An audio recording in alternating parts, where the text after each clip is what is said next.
रिया 19 साल की थी। वह कॉलेज में बीई की पढ़ाई कर रही थी। उसकी सबसे अच्छी सहेली थी नेहा। नेहा का जन्मदिन आने वाला था। घर वालों ने रिया को पार्टी में जाने की इजाजत दे दी थी, लेकिन रिया के मन में कुछ और ही चल रहा था। उसका बॉयफ्रेंड रोहन था। दोनों 6 महीने से रिलेशनशिप में थे। रोहन पिछले कई दिनों से बार बार कह रहा था, बस एक बार मिल लो, बहुत दिनों से नहीं मिले। रिया ने सोचा कि नेहा के जन्मदिन के बहाने वह रोहन से मिल आएगी। किसी को कुछ पता नहीं चलेगा। उसने घर वालों से कहा, मैं नेहा के घर पार्टी में जा रही हूँ, रात तक लौट आऊंगी। नेहा को भी यही बताया। शाम को रिया नेहा के घर पहुंची। थोड़ी देर रुकी, केक काटा और बोल दिया, मम्मी थोड़ी बीमार हैं, मुझे जल्दी घर लौटना पड़ेगा। नेहा को भी झूठ बोल दिया। फिर वह सीधे रोहन से मिलने निकल गई। रोहन उसे लेकर शहर से बाहर एक सुनसान पहाड़ी इलाके में ले गया। वहां एक पुरानी गुफा थी, जो दिन में एडवेंचर के लिए मशहूर थी, लेकिन शाम ढलते ही पूरी तरह सुनसान हो जाती थी। रोहन ने मुस्कुराते हुए कहा, चलो अंदर चलते हैं, बाहर बहुत ठंड लग रही है।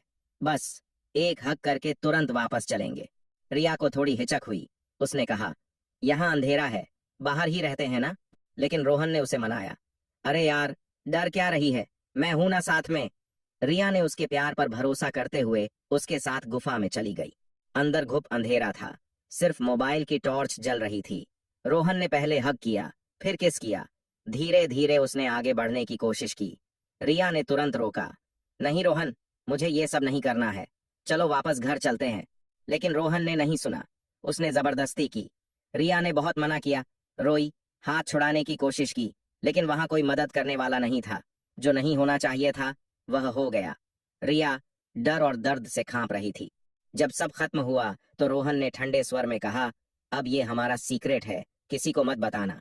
अगर बताया तो सब तुझे ही गलत समझेंगे, लोग कहेंगे तू खुद गई थी। रिया चुपचाप घर लौट आई। उस रात उसकी नींद उड़ गई। वह खुद को कोस रही थी, मैंने बहाना क्यों बनाया, सहेली से झूठ क्यों बोला, अकेले सुनसान जगह पर क्यों चली गई। अगले कई दिन रिया पूरी तरह बदल गई। पढ़ाई में मन नहीं लगता था, घर वालों से कम बात करती थी, बाहर निकलने से डर लगता था। वह नेहा को भी सब कुछ नहीं बता पाई। अंदर से वह टूट चुकी थी। एक दिन कॉलेज में काउंसलिंग सेशन था। एक टीचर ने देखा कि रिया बहुत परेशान है। उन्होंने रिया को अपने कमरे में बुलाया और प्यार से पूछा, रिया, पहले तो चुप रही, फिर फूट फूट कर रो पड़ी और सारी बात बता दी। टीचर ने धैर्य से सुना और कहा, बेटा, यह तुम्हारी गलती थी, लेकिन तुम अकेली दोषी नहीं हो। पहली गलती यह कि तुमने माता पिता और सहेली से झूठ बोला। दूसरी गलती यह कि तुम सुनसान जगह पर अकेले चली गई। तीसरी गलती यह कि जब तुमने नहीं कहा तब भी उसने नहीं रोका, अकेले चली गई।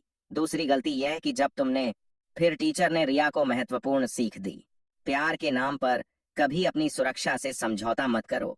नहीं का मतलब हमेशा नहीं होता है। कोई भी जबरदस्ती नहीं कर सकता। अगर ऐसी घटना हो जाए तो तुरंत किसी भरोसेमंद बड़े व्यक्ति, माता पिता, टीचर या काउंसलर से बात करो। चुप रहने से समस्या और बढ़ती है। जरूरत हो तो डॉक्टर और कानूनी मदद लेने में देरी मत करो।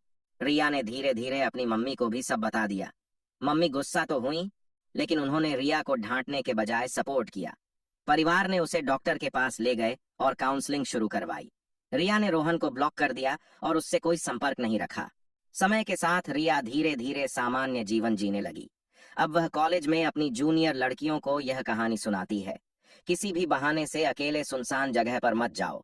अगर बॉयफ्रेंड सच में प्यार करता है तो दिन में, पब्लिक जगह पर और परिवार को पता करके मिले। अपनी मर्जी के बिना कभी कुछ मत होने दो। छोटे छोटे झूठ और बहाने